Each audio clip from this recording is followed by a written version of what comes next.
Hi everyone, welcome to Watch It Play Table Talk Back. My name is Rodney Smith, and here we're going to take a look at your responses to the question, how do you handle that situation where players at the table are being rough with your components? And I want to thank Nick once again for donating to our series and being able to pick this week's topic. Let's start with Nick. He has a story to share. Last night I had a friend over to play Takedo. We also ordered some food and were dangerously eating at the table. Well, my friend went to dip his bread in some olive oil, and I had that moment of, oh no, if he moves that across the board, that's it, oil stain forever. Well, he didn't, and I thought, you know, I would have been annoyed. But if it did happen, I would always remember my friend when I saw that spot. Maybe I'm softening up.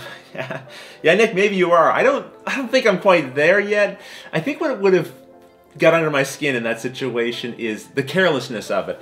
You know, if someone bumps a glass over the table or does something accidental, I can understand that, but I think using my game board as your personal tablecloth as you drag your dripping food across it, that would feel just almost a little too intentional and just thoughtless.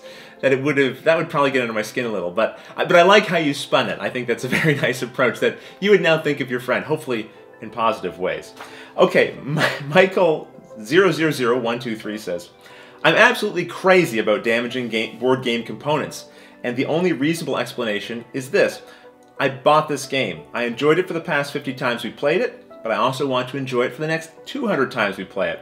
And I won't be able to do that if my game components are damaged. This was a common response. People talking about wanting to preserve their games and keep them in good condition over multiple plays. But there are other ways of looking at this. For example, Natural 20 Film says, my group is full of mad shufflers, component fiddlers, and dice hurlers. None of us mind, and we aren't afraid to let our games show usage.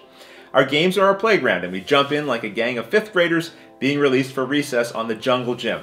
We've been gaming together for 20 plus years, and not one game has suffered enough damage that we can't play it.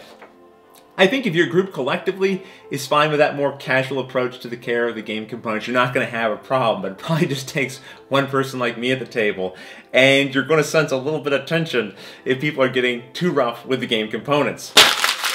Alright, on to the next one. Daniel Palmy Fried Egg says, a drunk guy at a party tried to eat a skeleton figure from Hero Quest once. It got its revenge by sticking its scythe in his gums, though. I don't really have a response to that. I just thought that was sweet justice. Jonathan White. The move I can't stand is when someone is placing a card on the table and they have their thumb in the middle of the card and lift the top of it at the same time. Okay, I think I know what move you're talking about. It's sort of like when someone's putting down the card or picking it up and they kind of push down the middle of the card, and I can't even bear to do it here fully, and then they kind of just like let it snap down. This is almost as, you know, I think it is worse than the riffle shuffle. I'll tell you why. The riffle shuffle is so obvious, you can see it coming from a mile away. You have time to react and stop it. This is something someone's going to be doing over and over and over again. And it's so subtle, they can probably get away with it, except of course you hear that smacking sound each time it hits the table. And I think you also feel like more of a jerk when you call somebody out for it, because, you know, now it's like every time I put a card down, I gotta be worrying about this other person at the table is thinking about how I'm doing it. But yeah, that one gets under my skin too. Dyslexic says, one time, while playing a game of Settlers of Catan at our friend's house, one of my friends spilled Coke on some of the cards because they were getting overexcited. I then just gave them the game and bought another one. You know, depending on the game and the situation, I think that's a wonderful way of handling it. And if anything else, it's a constant reminder that friend, when they pull out their copy and they find all their soggy cards, oh yeah, maybe I should be a little more careful at the gaming table. Majuli Demoisine says, I have painted my card tokens with several layers of hard varnish to stop them from scuffing. Useful in games like Arkham Horror where you have to mix them in a bag by shaking them. Shudder. Tell me about it. That is one game where, again, you put all the tokens inside the bag and you're supposed to mix them up in there. But that's a perfect situation for those tokens to get caught on the fabric of the bag and against one another and start to peel the top edges. I just couldn't do that. So when I play Arkham Horror, I usually have some kind of opaque bowl that I put them in, and then I just don't look when I'm reaching in to grab a token. But I have heard of people doing this before, layering their tokens. I don't know what they use exactly. Is it really just a varnish? Let me know. It sounds like an interesting approach. I don't think I'd want to do it with a lot of my games, but if it was one that I was using constantly and I thought there was going to be wear and tear, well, it's an idea. Ulf Bangston says, I think what it comes down to is the gamer versus collector ratio. I see myself as not only a gamer, but also a game collector. The game stopped being just a game and become a precious piece of my collection. Now, I think that's a good point. I consider myself a bit of a collector too, so even if there's a game I have and I'm not in love with it, I may still hang on to it just because I like to have it in my collection. And that's a part of the enjoyment for me. I like being able to look at my collection and see the games there, and see them in good order, because I feel like if someone else came along and saw my collection, and they saw all the boxes in good order, they'd go, man, Rodney really cares about this. It would sort of be an expression of my appreciation for the hobby. All right, on to the next one. Pep7890 says, games can be replaced, but friends cannot. If everyone is having fun and getting into the game, then don't worry about the components. Memories will last much longer than the game. That's a hard one to argue against, Pep, and you kind of make me feel like a jerk now. Curses.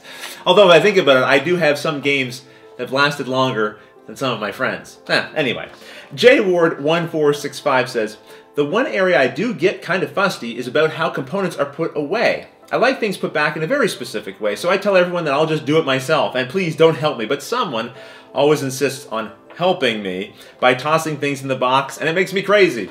Okay, now this is not exactly the same thing we're talking about here, but I just wanted to bring it up because I am the same way. Listen, I want all the stuff to go back in the baggies they came in, otherwise, the next time we go to play, it's going to take more time and effort, so I'd rather take the time up front. So if you're just going to chuck stuff in the box, please, just leave it to me. Jeremy Gast says, when I got Mansions of Madness, it came with a few errated cards. I didn't need the extra misprinted cards, so I took perverse delight in tearing them to shreds. I'm normally very careful with my board game components, so this experience was very gratifying.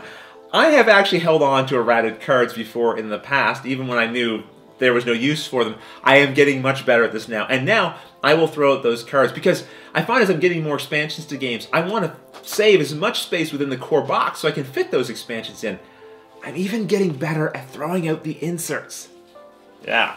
Gameritis Guy says, I admit, I am quite protective of my board games, but I want to someday be in the same mindset that I am towards books. A well-read book is a weathered book. When a game shows its crow's feet, you can tell it has entertained many people countless times.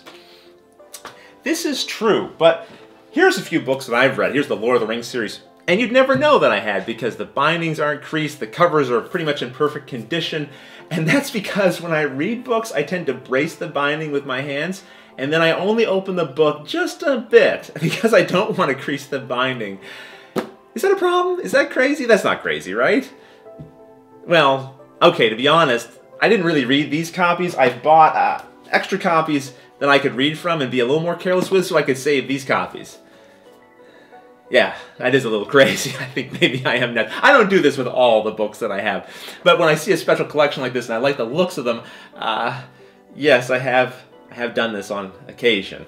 Alright. Even these books here that I bought as my readers, I read them like this as well, so even they're looking good. Okay.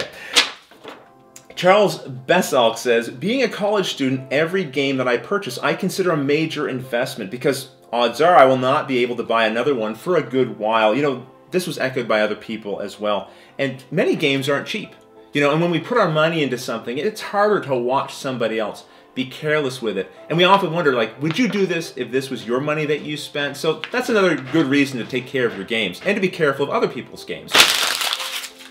Alright, one more to go. Daniel Reed says, I think it's worth mentioning that many gamers like to trade games. I like to keep my games in decent condition if I decide to trade it. This is something else that's very common. I've noticed it on Board Game Geek, a lot of trading going on. They have math trades as well to try to match people up with the games they want to get rid of and the ones they want to get. I haven't engaged in that a whole lot, and I don't have people in my local area, not enough anyway, that I think I'd be able to trade effectively, but I think this is a great idea, because if you have a game that's not being played and you're not a collector like I am, why not get that game into someone's hands who would enjoy it, especially if you're going to be able to get a game that you would enjoy and get to play more often. I really appreciate all the responses we got here. There's a lot of interesting stories. It's worth reading through the comments because people shared a number of different stories of times where game components were damaged often in sad and distressing ways to someone like myself. But now I want to share with you some clips from video responses that we received. I really appreciate those as well. Until the next episode, thanks for watching. Rodney, what can I say? I hate it when people mistreat your property. If you're invited to someone's house, you don't go and eat their plant, do you? You don't go and smash their glasses so they've got nothing to drink from.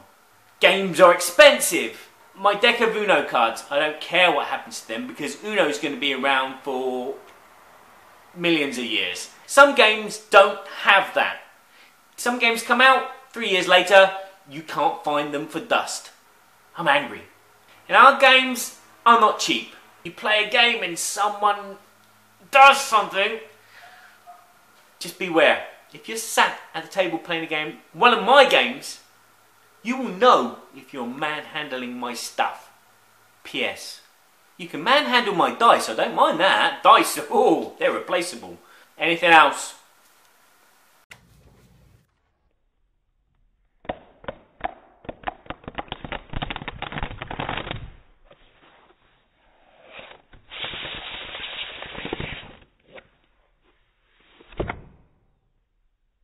I don't always sleeve the cards in my games. However, there are a few factors that would certainly increase the likelihood that I would. To increase replayability of the game and get the most value out of it. Especially games that I really enjoy. I want to make sure that I keep it nice so that I can keep playing it again and again over the years. I've never really had a lot of hobbies, but the hobbies that I was in, I would be pretty well invested in, so the things that I had in that hobby would generally be well taken care of. I was always the kid that had the NES cartridges that actually worked without being blown on or rubbing the alcohol on them or whatever you had to do. I just like to take care of my stuff, so I don't think there's anything wrong with that. I don't think any other gamers out there that do the same thing have anything to be ashamed of with it. It's just you take pride in the things you own, you know? It's like any hobby.